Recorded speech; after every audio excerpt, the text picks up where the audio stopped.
ओम नमः शिवाय। सद्गुरुदेव नमः। सदाशिव गुरुवे नमः। केवल्य उपनिषद हिंदू धर्म में जो महत्वपूर्ण जो ग्रंथ है, ये उपनिषद है, वेदांत साहित्य का हिस्सा है। परम स्वतंत्र और केवल्य की स्थिति का वर्णन इसमें मिलता है।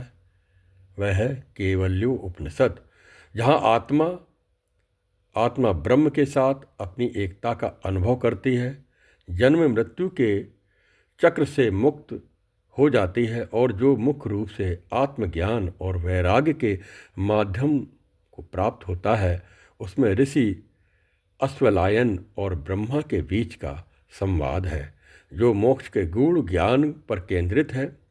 मुख्य बातें इसमें हैं। कैवल्य का अर्थ है पूर्ण एकांत या परम स्वतंत्रता। वह अवस्था जब व्यक्ति पूरी तरह अकेला होकर भी अकेलापन महसूस न करे और स्वयं को पूर्ण अनुभव करे। जो विषय वस्तु है, वह शिव की प्रशंसा करता है। वैराग्य दुनिया से अनासक्ति और आत्मज्ञान पर जोर देता है। अद्वैत वेदांत के सिद्धांतों को प्रस्तुत करता है। संरचना इसे ऋषि अश्वलायन द्वारा ब्रह्मा से पूछे गए प्रश्नों के उत्तर के रूप में प्रस्तुत किया गया है, जहाँ ब्रह्मा उन्हें परम सत्य का ज्ञान देते हैं। ज्ञान का मार्ग यह बताता है कि केवल मुक्ति कर्म, धन या संतान से नहीं, बल्कि श्रद्धा, भक्ति और ध्यान और योग के माध्यम से आत्म साक्षात्कार से प्राप्त होती है, जिसमें स्वयं को सभी में और सभी को स्वयं में देखना शामिल है। अद्वैत अनुभव यह उस अवस्था का वर्णन करता है जब व्यक्ति स्वयं को एक दिव्य सार के रूप में अनुभव करता है, जो सभी में व्याप्त है और स्वयं को सर्वोच्च आत्मा शिव ब्रह्म के साथ एक मानता है। संक्षेप में, केवल उपनिषद मुक्ति के लिए एक गहन आध्यात्मिक मार्गदर्शक है, जो वेदांत के दार्शनिक सार को प्रस्तुत करता है और व्यक्ति को अपने वास्तविक स्वरूप को पहचान करने के लिए प्रेरित करता है। ओम नमो भगवते वासुदेवाय।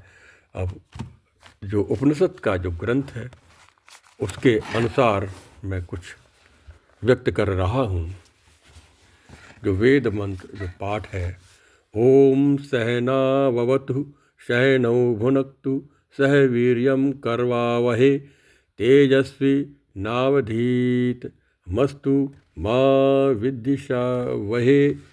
ओम शांति शांति शांति। अब इसमें महर्षि अश्वलायन भगवान प्रजापति ब्रह्मा जी के पास जाते हैं, यानी आत्मा का स्वरूप तथा उसे जानने का उपाय पूछते हैं। वो बोले, भगवान, सदा संत जनों के द्वारा परसेवित अत्यंत गोप्य और अतिशय श्रेष्ठ तथा ब्रह्म विद्या का मुझे उपदेश दीजिए, जिसके द्वारा विद्वान लोग शीघ्र ही सारे पापों को नष्ट करके परात्पर पुरुष परब्रह्म को प्राप्त होते हैं।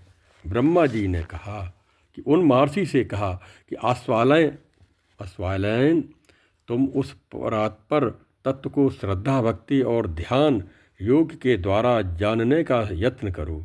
उसकी प्राप्ति न कर्म के द्वारा होती है, न संतान अथवा धन के द्वारा होती है। ब्रह्मज्ञानियों ने केवल त्याग के द्वारा अमृत तत्व को प्राप्त किया है। स्वर्गलोक से भी ऊपर गुहा में अर्थात बुद्धि के गहर में स्थित होकर जो ब्रह्मलोक प्रकाशित है, उसमें अति संयमशील योगी जन प्रवेश करते हैं, जिन्होंने वेदांत के सविशेष ज्ञान से तथा श्रवण, मनन और निधिध्यासन के द्वारा परम तत्व का निश्चय कर लिया है।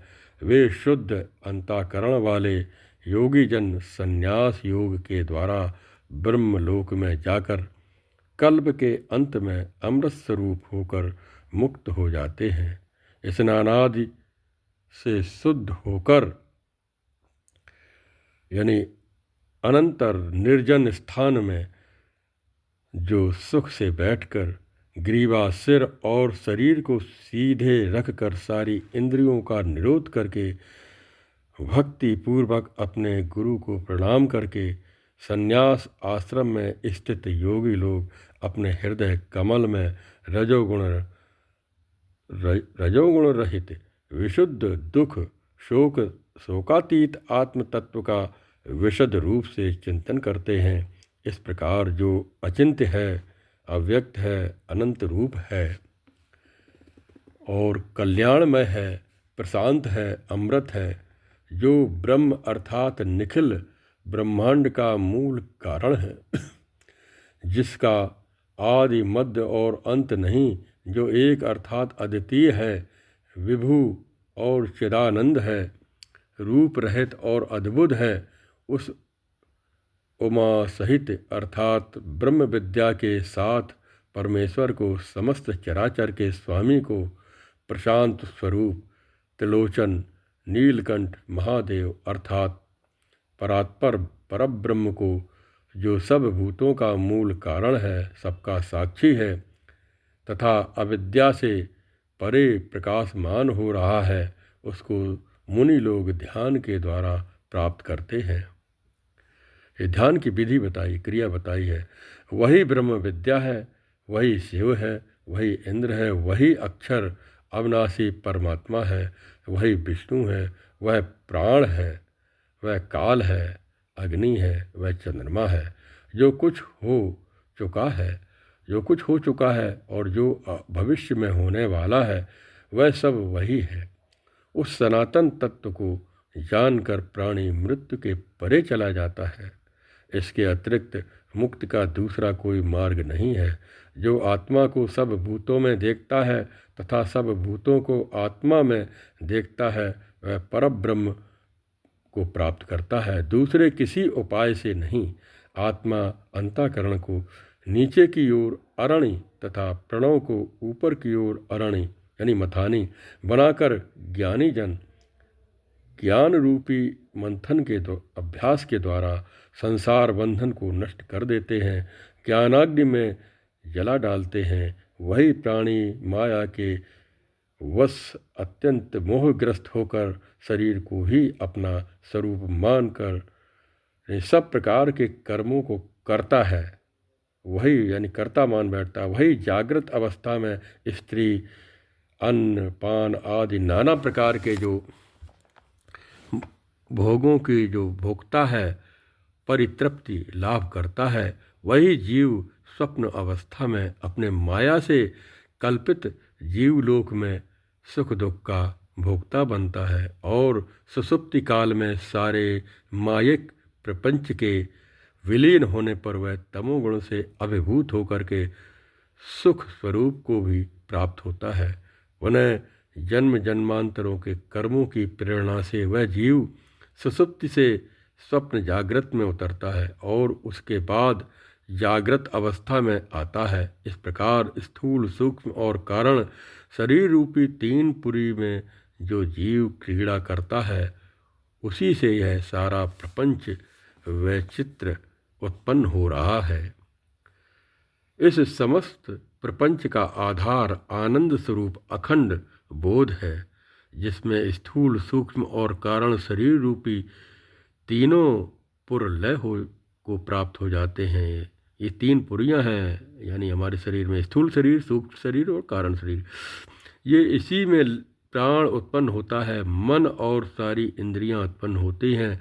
आकाश, वायु, अग्नि और जल सारे विश्व को धारण करने वाली पृथ्वी उत्पन्न होती है, जो परब्रह्म सबका आत्मा है। समस्त कार्य कारण रूप विश्व का महान आयतन अर्थात आधार है, जो सूक्ष्म से सूक्ष्म अविनाशी है, वह तुम ही हो, तुम वही हो। जागृत, स्वप्न और सुषुप्ति आदि जो प्रपंच भासमान है, वह ब्रह्म स्वरूप है और वही मैं हूँ। यूँ जान करके जीव सारे बंधनों से मुक्त हो जाता है। तीनों धाम अर्थात जागृत, स्वप्न और सुषुप्ति में जो कुछ भोक्ता, भोग्य और भोग है, उनसे विलक्षण साक्षी चिन्मात्र स्वरूप सदाशिव मैं ही हूँ। मुझ में ही सब कुछ उत्पन्न हुआ है, मुझ में ही सब कुछ प्रतिष्ठित है, मुझ में ही सब लय को प्राप्त होता है। यह अद्वैत ब्रह्म स्वरूप मैं ही हूँ। मैं अणु से भी अणु हूँ, इस प्रकार मैं महान से भी महान हूँ। यह विचित्र विश्व मेरा ही स्वरूप है। मैं पुरातन पुरुष हूँ, मैं ईश्वर हूँ, मैं हिरण्यमय पुरुष ब्रह्मा हूँ, मैं शिव स्वरूप हूँ। यह पाणिपाद विहीन अचिंत शक्ति परब्रह्म मैं ही हूँ। मैं नेत्रों के बिना देखता हूँ, कानों के बिना सुनता हूँ, बुद्धि आदि से पृथक होकर मैं ही जानता हूँ। मुझको जानने वाला कोई नहीं है। मैं सदा चित स्वरूप हूँ। समस्त वेद मेरा ही ज्ञान कराते हैं। मैं ही वेदांत का करता हूँ। वेद वेदता भी मैं ही हूँ। मुझे पुण्य पाप नहीं लगते। मेरा कभी नाश नहीं होता और न जन्म होता है, और न मेरे शरीर मन बुद्धि और इंद्रियों ही हैं। मेरे लिए न भूमि है, न जल है, न अग्नि है, न वायु है और न आकाश ही है। जो इस प्रकार से गुहा बुद्धि के गहर में स्थित निष्कल यवहीन और अद्वितीय सद सत से परे सबके साक्षी मेरे परमात्म स्वरूप को जानता है। यानी ये विचार चिंतन अपने अंदर करता हुआ ये चिंतन करता है वह, यानी उस परमात्म स्वरूप को यही जाने को परमात्मा ऐसा है और उसका ही ये अंशी है जीव, वो भी यही है। वह शुद्ध परमात्म स्वरूप को प्राप्त हो जाता है। यानी हम जिस प्रकार से ध्यान वृत्ति में चित्त में ये बात को लाएं तो वही वृत्ति परब्रह्म स्वरूप के परमात्म स्वरूप में लय हो जाता है। जो सत रुद्रीय का पाठ करता है वह अग्निपूरित होता है, वायुपूत होता है, यानी अग्निपूत होता है, वायुपूत होता है, आत्मपूत होता है और सुरापान के दोष से छूट जाता है, ब्रह्म हत्या के दोष से मुक्त हो जाता है। वह स्वर्ण की चोरी के पाप से छूट जाता है। वह शुभाशुभ कर्मों से उद्धार पाता है। भगवान सदाशिव के आश्रित हो जाता है तथा अविमुक्त स्वरूप हो जाता है। अतएव जो आश्रम से अतीत हो गए हैं उन परमहंसों को सदा सर्वदा अथवा कम से कम एक बार इसका पाठ अवश्य करना चाहिए।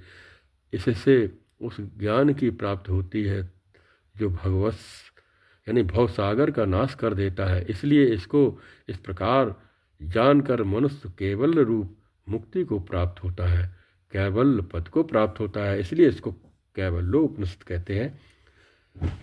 उपनिषद परमात्मा के समीप पहुंचाने वाली बहुत अच्छा जो ज्ञान है। ओम सहना भवतु सहनौ भुनक्तु सह वीर्य करवा वही तेजस्वी नावधीयमस्तु मां विद्धि शा वहे। ओम शांति शांति शांति। ओम नमो भगवते वासुदेवाय। इस प्रकार से इसको संक्षिप्त में कैवल्योपनिषद को बताया है। ओम नमो भगवते वासुदेवाय। ओम नमो नारायणाय। ओम क्ली कृष्णाय गोविंदाय गोपीजन वल्लभाय नमो नमः। ओम सद्गुरुदेव नमः। इस प्रकार से संक्षिप्त में कैवल्योपनिषद का वर्णन किया। उपनिषद में दिव्य ज्ञान भरा पड़ा है। इसमें ध्यान योग की क्रिया भी बताई है और भगवद गीता की तरह इसमें भी ज्ञान वही तत्व ज्ञान क्रिया बताई गई है। इस प्रकार अपने जीवन में इसकी धारणा करने से हमें आत्मज्ञान प्राप्त हो सकता है। गुरु ब्रह्मा गुरु विष्णु गुरुदेवो महेश्वरः गुरु साक्षात् परब्रह्म तस्मै श्री गुरुवे नमः।